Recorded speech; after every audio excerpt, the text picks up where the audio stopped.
I started to have a very bad cold, and I was coughing, coughing, coughing constantly. So the doctors tested me immediately in their offices and came out and said that you have a very virulent tuberculosis. So on March 3rd, 1951, I entered Valclaim home and very, very scared. Because I was pregnant, they did not allow me to have any treatments except bed rest, flat bed rest. So when I knew I was going to have the baby, they contacted the county hospital, which is across the canyon from Valclaim home. And there I was really treated like a disease because I was put in the ward where they had all the serious diseases. I didn't get to see her for 1 whole month. And then when we were allowed to see our babies, the first time I saw her, I was on a stretcher. They took me out to the fence, and I could just see her through the fence. The second time I got to see her, I got to go out the fence, and I saw both my children. I remember being very sad because my little boy was now able to walk. I didn't experience his first birthday, and I didn't know his first walk, and I saw him walk for the first time. So I know I cried and cried that night. Then I started treatments. It was called paraamino-salicylic acid.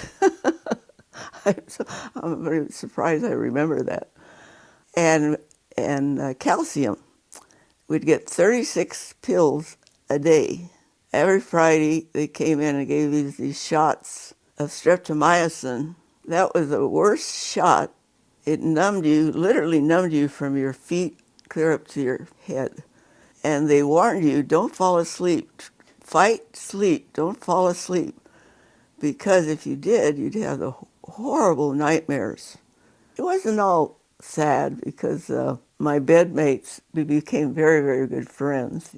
The worst part about Valclaim home, I can tell you, is the food. It was so horrible.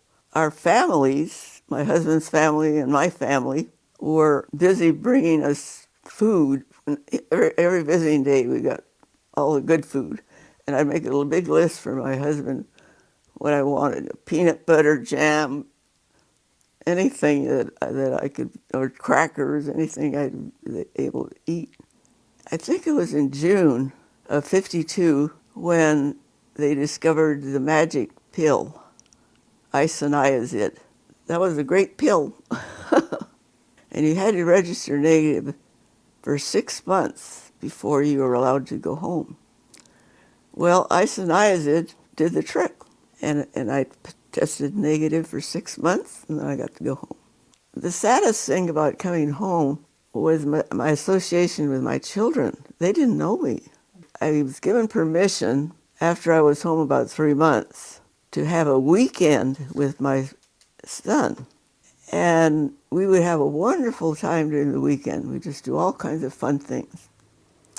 But he was always very happy to go back to Mama and Papa's house. And we said, well, no, Chris, now you're going to be here, with Mommy and Daddy. I don't want to be here. I want to go home, Mama and Papa. Finally, we overcame it and were able to raise our children. After I was discharged, I thought that the patients would greatly need more information about their disease.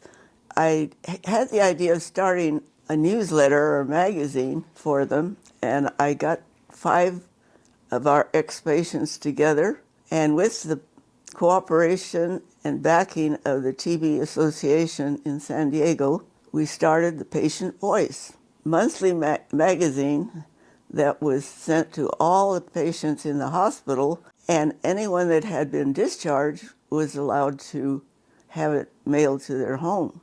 It was a great success. I was the editor of the Patient Voice until I moved to Northern California in 1960. And I never knew where I contracted it. It was a learning experience, that's for sure. Experience I would never want for anyone.